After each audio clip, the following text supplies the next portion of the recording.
Hello, आज हम बात करेंगे असिस्टेंट कमांडेंट के लिए।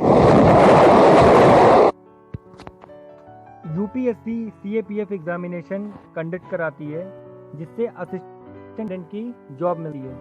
ये एग्ज़ाम एक साल में 400 वैकेंसीज लेके आता है। इस जॉब के लिए आपकी एलिजिबिलिटी होनी चाहिए कि आप इंडियन सिटीजन होने अनिवार्य हैं।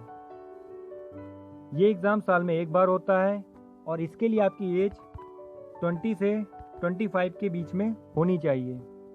आपकी एजुकेशनल क्वालिफिकेशन में आप ग्रेजुएट होने चाहिए और आप मेल हो या फीमेल, दोनों ही कैंडिडेट्स इस जॉब के लिए अप्लाई कर सकते हैं।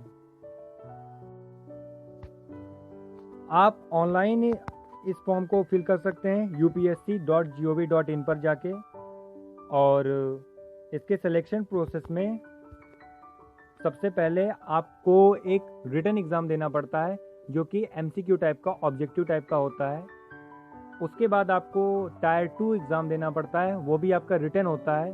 उसमें आपसे सिर्फ इंग्लिश के क्वेश्चंस पूछे जाते हैं, लेकिन वो सब्जेक्टिव टाइप होता है। फिर आपका एक फिजिकल एग्जामिनेशन होता है, देन इंटरव्यू, देन हल्का फुल्का सा एक मेडिकल होता है, और फिर आप एक मेरिट लिस्ट के बेसिस पर आपका सिलेक्शन हो जाता है। इसके बारे में और अच्छे से जानकारी लेते हैं। बात कर लेते हैं इसकी एस्टिमेटेड वैकेंसी की डिटेल्स के बारे में। इसमें हर साल BSF 100, CRPF 108, CISF 28, ITBP 21 और SSB की 66 वैकेंसीज आती हैं। टोटल 323 वैकेंसीज देता है। अगर आप जनरल है, OBC के हैं, तो आपको 200 रुपये देने पड़ सकते हैं इस फॉर्म के, और SC ST या फीमेल्स के लिए कोई शुल्क नहीं है।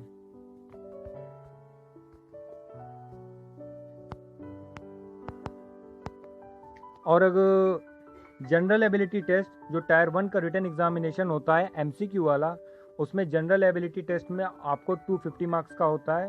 जनरल इंटेलिजेंस 200 मार्क्स की होती है। यही 2 सब्जेक्ट होते हैं खाली उसमें।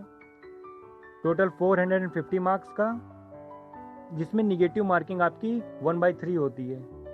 पूरा असिस्टेंट कमांडेंट का एग्ज़ाम आपका 600 मार्क्स का होता है, जो कि रिटन के, इंटरव्यू के और फिजिकल के मार्क्स ऐड करके 600 मार्क्स होते हैं। इसके बारे में और अच्छे से भी बात करते हैं।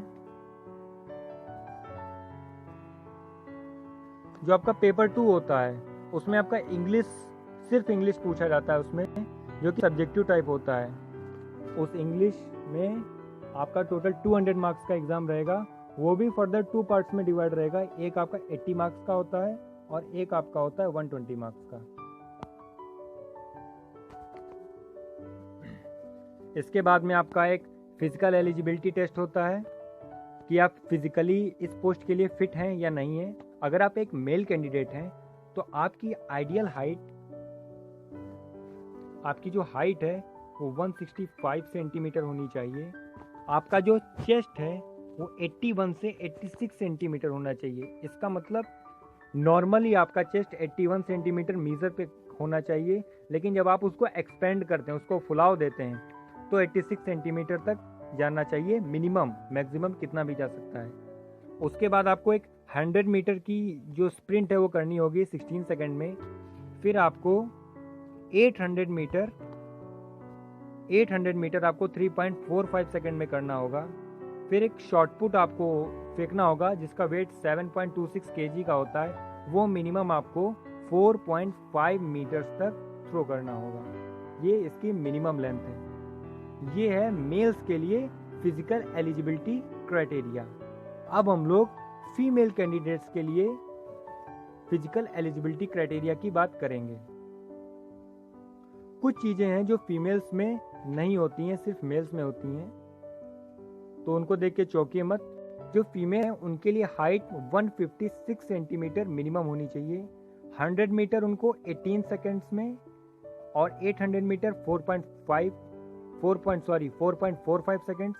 लॉन्ग जंप उनको 3 मीटर मिनिमम अचीव करना पड़ता है फिजिकल एलिजिबिलिटी क्राइटेरिया में फिट होने के लिए, पास होने के लिए। अब बात करते हैं इंटरव्यू। जो आपका इंटरव्यू होगा उसमें वो सिर्फ 150 मार्क्स का होगा।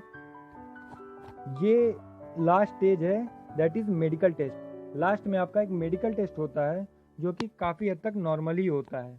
अगर आप में कोई भी तरीके की त्रुटि नहीं है तो आप आसानी से उसको पार कर सकते हैं।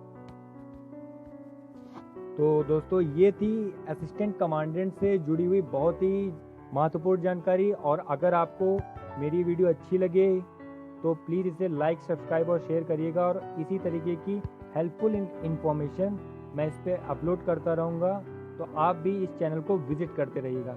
तब तक नमस्कार।